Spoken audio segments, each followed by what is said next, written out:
All right, next on our list of important people in education are the parents. And it doesn't matter what type of parents we're talking about. It doesn't matter the school district, it doesn't matter the individual campus, it doesn't matter the county or the state or the region of the country, it doesn't matter. I think there are essentially 4 types of parents. There are the parents who were involved in schools, and we are really glad that they are. They help us out a lot. There are parents who were involved in schools, and we kind of wish they'd back off a little bit. They're always there.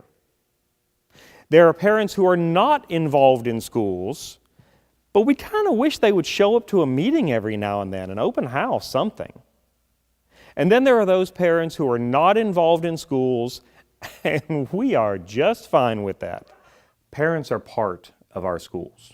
Whether we like it or not, the parents are going to be there, and they can be influential. When we meet with parents, they don't care what our lesson plans are. They don't care what our syllabus is. They don't care how we grade papers. All parents care about is something I call the way you act, ACT. Parents care about your approach, how you're going to approach their children, how you're going to approach them. They care about whether you're going to communicate with them when their child is doing what's right and when their child is not doing what's right. And parents care whether they can trust you. They're handing over their greatest commodity to you on a daily basis. They want to know that they can trust your judgment. When you approach the student, how do you approach them? How do you interact with them? Do you change your approach every day, or is it a constant approach? That's what parents look to. I enjoy golfing.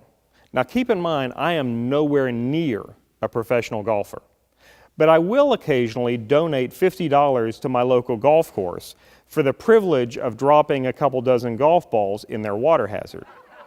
But I learned a long time ago that golfing is about approach. If I approach the ball in a certain way, and if I have everything planned out with my approach, then I can better control the path of the ball. If I approach the ball the wrong way, there's a good chance the ball might fly off course. But if I approach the ball in the correct way and I follow through with everything, there's a better chance that the ball is going to go right towards the hole. The same thing is true with kids. If we approach them in a certain way, we can control their direction. If we approach kids in a wrong way, there's a pretty good chance they can fly off course. But if we understand the concept of approach, and that's what parents look to, then we can keep the kid on the path towards their goal. The second thing that parents will look for is communication. I used to tell my teachers, I want you to contact the parents of every child in your class in a positive sense within the first week of school. I don't think that's a lot to ask, but I would have teachers who come up and say, but I have 150 students on my roll. Contacting every parent is going to take a long time. And I would look at them and say, wow, I'll bet you're right. I guess you better get started. You see, just because it takes a long time doesn't mean that it's not important. It's terrible when the first communication that a parent has from a teacher is a negative phone call about their child's behavior. It's a whole lot easier when we make positive parent phone calls and we build that level of communication with the parents.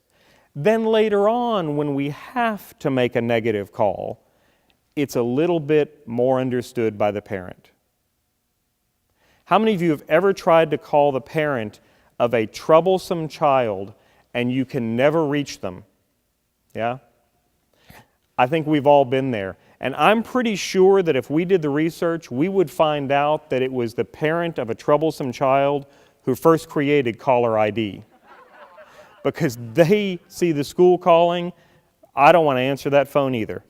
There's a pretty good chance the parent knows that their child is a goofball, and they don't need one more person calling them to question their parenting skills.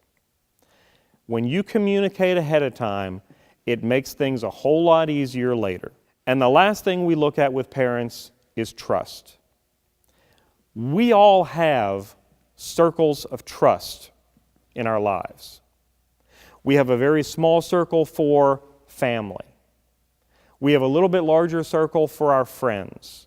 Maybe you have a circle for business associates. Maybe you have a circle for Facebook friends.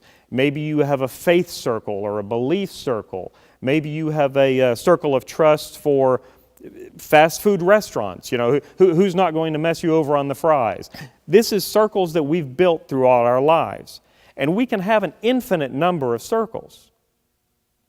But for some reason in education, the parent trust circle is either very small or it doesn't exist at all. And we need to change that.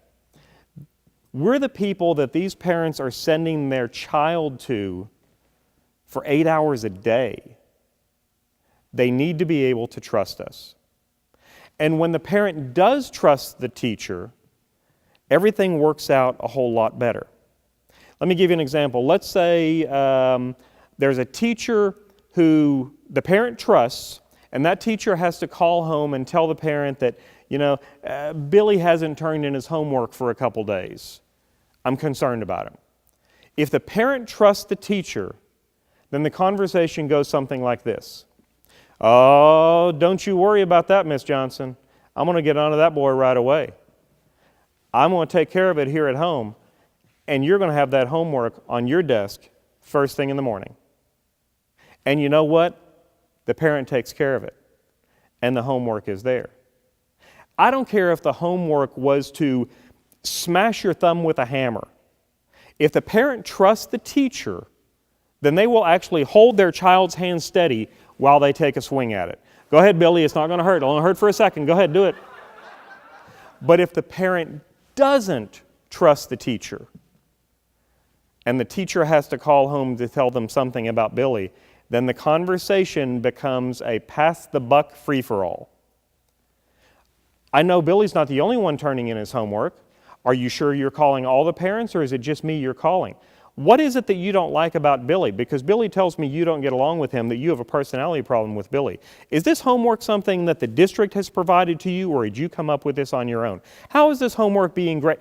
Everything suddenly moves away from the student not meeting expectations. And let me tell you something, that night the parent will never say a word to Billy about the homework. And it's because we don't have trust. It's because we haven't taken the time to build trust with parents. If we really want parents on our side in education, and trust me, it's important that they're on our side, then we need to focus on how we act. We need to focus on our approach. We need to focus on communication, and we need to focus on trust. And then maybe, we might get even the parents of the goofballs coming to a Meet the Teacher night.